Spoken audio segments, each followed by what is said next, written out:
Okay, so thank you very much. So 2017, I came out as gay. I was the first politician in Portugal to be in government and coming out as gay. And 2017, nothing really happened. There was a poll that showed that around 65% of people in Portugal thought I did the right thing. That was okay. So 18, 19, 20, 21, nothing. Really was cool. In 2024, I was in a cafe in Lisbon, and there was this guy that entered the cafe and said, I know you are a dyke, and I know where you live. So the violence to otherness is real, and is growing. In 2023, I had the privilege of being in Arctic, in Greenland, and I was with a group of women, amazing women, and we were there in front of one of the largest glaciers in the world, this one. And during 2 days and 2 nights, I was always listening to the sound, broom, broom, broom. I was like, what's that? This seems like a beautiful sound. And I asked our scientist that was there, what is this? And she said, that's the sound of melting ice inside the glacier. Sometimes there's a huge block of ice that just drops into the sea, and then a tsunami happens. So you really must be careful not getting too close, because it's dangerous. Climate change is real, and it's happening in front of our eyes. So these kind of things really keep me up at night. I don't know what keeps you up at night, but that's a good exercise to know what keeps us awake at night and why. And basically, what can we do for those things that are real and keep us awake at night? So I ask myself almost every day, okay, what can I do for those things that really keep me up at night? So today, my fellows creative bureaucrats, I'm here to talk a little bit about what we've done in Portugal on collective action, why I think made some difference, and what can we do together in the future to make it real, the change that we want to see in our cities and our countries. This is a real image, not ChatGPT, this is real. And this is an image of the Design Museum in Lisbon, and those are post-its. Those post-its were glued there with ideas from people, from citizens of Lisbon, with ideas for participatory budget. I've learned along my life that democracy requires presence, dialogue, empathy, deep listening, and really, really, truly imagination. You need to reinvent each year how to engage people to be a part of collective building of cities and of the countries. So this one was 1 year, and we invited people to just glue post-its. This was the mayor at that time. I was the other arm there. We were just up in the, it was high, believe me. We were just gluing post-its with ideas from citizens in Lisbon that were proposing ideas for participatory budget. He was mayor, nowadays he is the president of the European Council, so he's really, I hope, making a change in Europe that he actually did in Lisbon and in national governments for many years. So this is what we have really been changing in Lisbon. So actually, many of the things that you see today in Lisbon started with citizens. This is urban incubation. So people in Lisbon really changed the face of the city. We were in the middle of financial crisis. This was 2010. And people just wanted new incubation spaces. They want cycle lanes. They want a city that they could really live on it and could enjoy it. So much of what today is green spaces in Lisbon is started there, started with participatory budget, and started with someone having an idea and wanting to share that idea and actually campaign for the idea because they needed people to vote for their idea. So if you know Lisbon, and if you don't, I invite you to know and to go there. Much of what the city today is started with people. So then the country. Why not? Let's, we try participatory budget in city. Why not try in the country?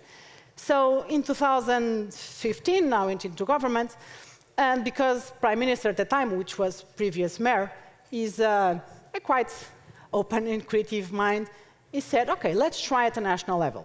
So we did try at the national level, and we put the first, I think, I don't know, if I think today there's still the one participatory budget at the national level. And at that time, I really felt that people were not trusting us as politicians.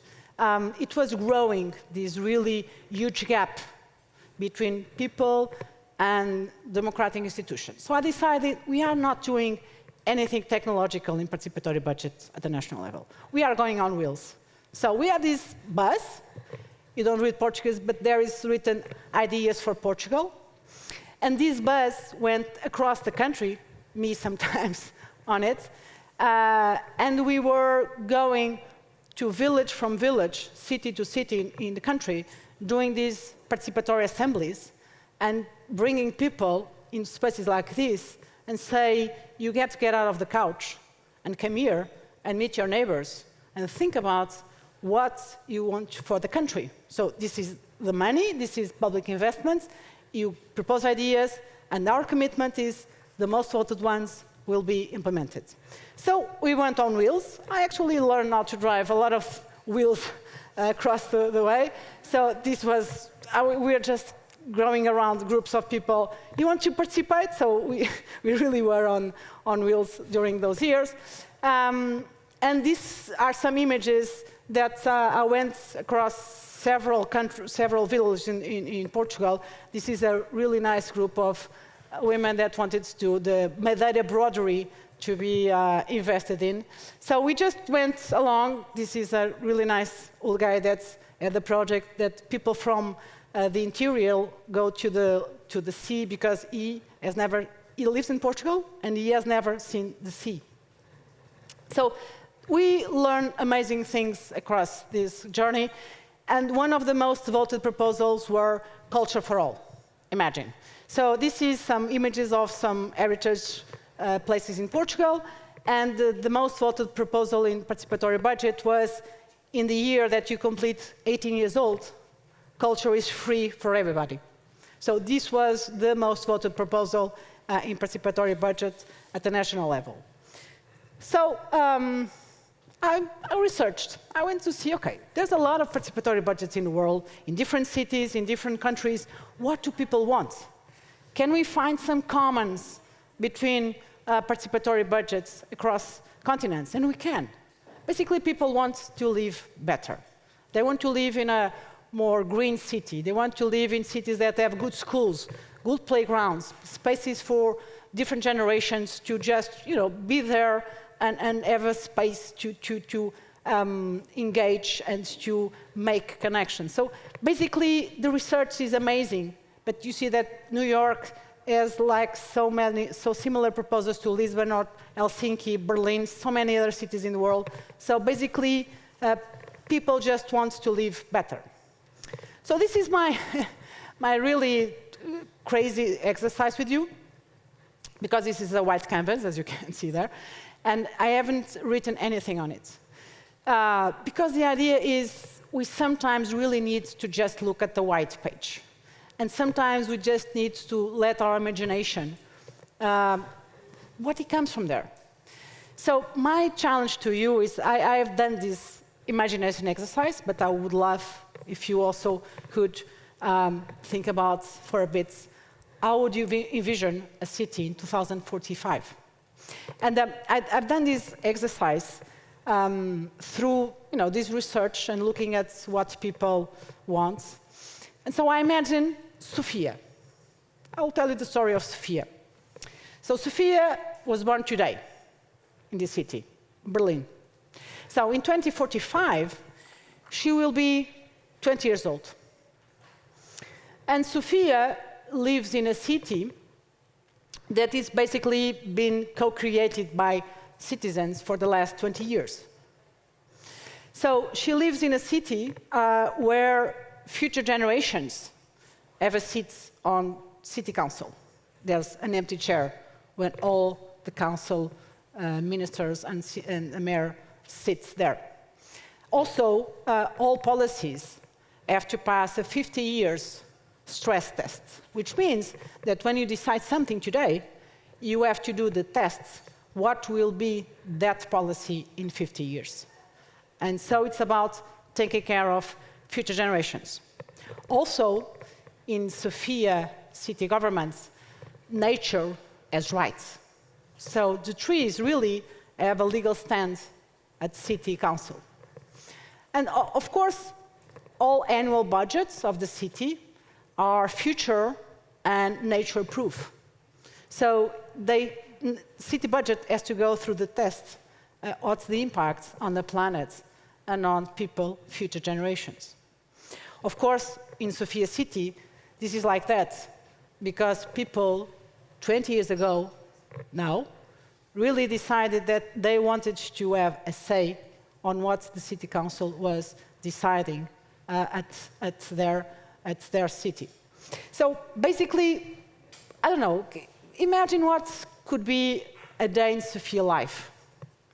Okay, so she wakes up at 7. She wakes up at 7 here in Berlin. And she lives in this really amazing building. The building is within this green building initiative. It's covered with a vertical garden. And it was not, of course, an idea from the builders and the constructor sector. It was an idea from the citizens of the city that pushed for a greener city and for changing the building environment of the city. And Sofia Building is located in this area called Riverbank Commons. That was before, like 15 years before, it was a huge industrial area with really a dodgy area. You wouldn't go there. But now it is like this really 2 miles green area where you find buildings like the one Sofia live. And it's time for breakfast before going to university. And breakfast is taken in the roof. So she climbs up the roof. That's the community terrace. It's the place where you have, small farms. You have a playground for kids, and that's where the neighbors meet in the morning to have their breakfast and to connect before going to universities and to work. So 8 a.m., Sofia goes to university. It's not really a classical university. So 20 years ago, citizens and city council, they just gathered, and they decided it was time to reimagine education. It was time to think about how universities were working and what should be changed. So really, the university itself, the building, it's the reflex of a participatory democracy at the heart of the city. So you have, of course, solar panels, you have circular economy within the campus, you have totally different ways of teaching and how to connect between university and what is the community where the university is placed. Lunchtime. Around 12:30, Sofia goes to lunchtime. And she goes to this really impressive market where you have local food. It's within this area called the Cultural Commons. And Cultural Commons is a building in the city where, for instance, in the morning, there's a child theater for kids, and in the evening is a space for participatory assemblies, and where people meet to decide, for instance, what should be the priorities for the next annual budget of the city. So it's a flexible space designed to be resilient and to be flexible. After lunch, Sofia goes to work. She is an intern at this innovation campus, where basically what they do is that they design solutions for the city based on, if you want, the collective imagination and capacity to think about the solutions for the big challenges that the city faces, which mean we all face because we all live in the city. So at 8 p.m., Sofia is going to the district arts quarter, so that's where she will be attending a socially engaged theater something like John and Kathy probably will speak after me, so you'll have the opportunity to listen about that. And she stays there until time to go home. So it's 10 o'clock in the evening. And when Sophia walks home, she decides to walk home, and she passes through these streets that has fruit trees all across all the line. So it was also an initiative of many people that realized, and if you look around, there's a lot of fruit trees in the cities, which are really not a profit by the people, because you cannot or will not eat from the fruits that the tree gives you. So this is basically my white canvas. Yours could be another. I was just giving some examples. And what this is amazing is that this already exists. This is not AI saying what will be the future. This is about researching and what already happens. So my challenge to you is take a moment each day of your day-to-day life. Think about what makes you up at night. Why does it make you up at night? What can you do about it? And if you do, just think about who to join and to change what keeps you up at night. Thank you very much.